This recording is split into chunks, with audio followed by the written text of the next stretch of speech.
বিরতির পর স্বাগত। ইতিমধ্যেই 7টি বিধানসভা এলাকায় নয়া মণ্ডল সভাপতি নিযুক্ত হয়েছেন।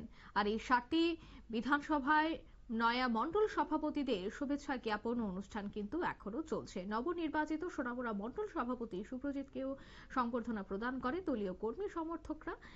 ফুলের তোড়া দিয়ে বরণ করা হয় এবং 44 নম্বর বুথের উদ্যোগে এই সংবর্ধনা জ্ঞাপন অনুষ্ঠানের আয়োজন করা হয়েছে। প্রত্যেকটি বুথে বুথেই চলছে সংবর্ধনা অনুষ্ঠান, ঠিক তেমনি 44 নম্বর বুথের উদ্যোগেও এই সংবর্ধনা অনুষ্ঠানের আয়োজন করা হয়েছে, যেখানে দলীয় নেতা কর্মী সমর্থকদের উপস্থিতি ছিল ব্যাপক। 44 নম্বর বুথের উদ্যোগে এই সংবর্ধনা অনুষ্ঠান থেকে কি বলছেন সংশ্লিষ্টরা, শোনাচ্ছি। আরো অনেকগুলো বুথ বাকি, ফোন আসছে, সবার সাথে কথা বলছি।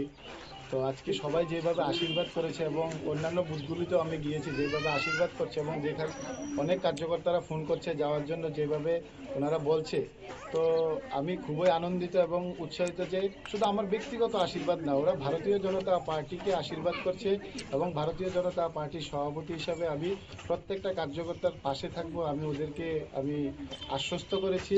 আর পার্টির যে সর্বোপরি পরিকল্পনা, ওদের সাথে মিলেমিশে আমরা এই সমাজকে তৈরি করব, সেই দিশায় আশীর্বাদ সবাই করছে। কিন্তু তার পাশাপাশি যে মানুষ, সাধারণ মানুষ যেভাবে উপস্থিত হচ্ছে এই প্রত্যেকটা কার্যকর্তার ডাকে, এটা দেখে আমি খুব খুশি এবং আমরা বিশ্বাস যে আগামী দিন যে গত 2 বছর যেটা হয়েছে 2018 এবং 23, তার সাথে এখন সমাজের অনেক কিছু পরিবর্তন হবে।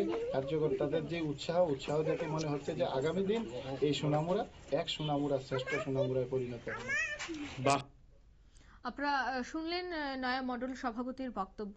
ফুলের তোড়া দিয়ে বরণ করা হয় এবং আগামী দিনে তিনি এই বিধানসভার জন্য কাজ করবেন, দলের হয়ে তিনি কাজ করবেন এবং দলকে আবারও কিভাবে মজবুত করা যায় এবং সোনামুড়া জুড়ে কিভাবে দলীয় কর্মসূচি বৃদ্ধি করা যায় সেই বিষয়টার দিকে তিনি এই মুহূর্তে নজর রাখছেন বলেই সংবাদ মাধ্যমে মুখোমুখি হয়ে জানাচ্ছেন। নিয়ে নিচ্ছে ছোট্ট একটি বিজ্ঞাপন বিরতি, সঙ্গে থাকুন।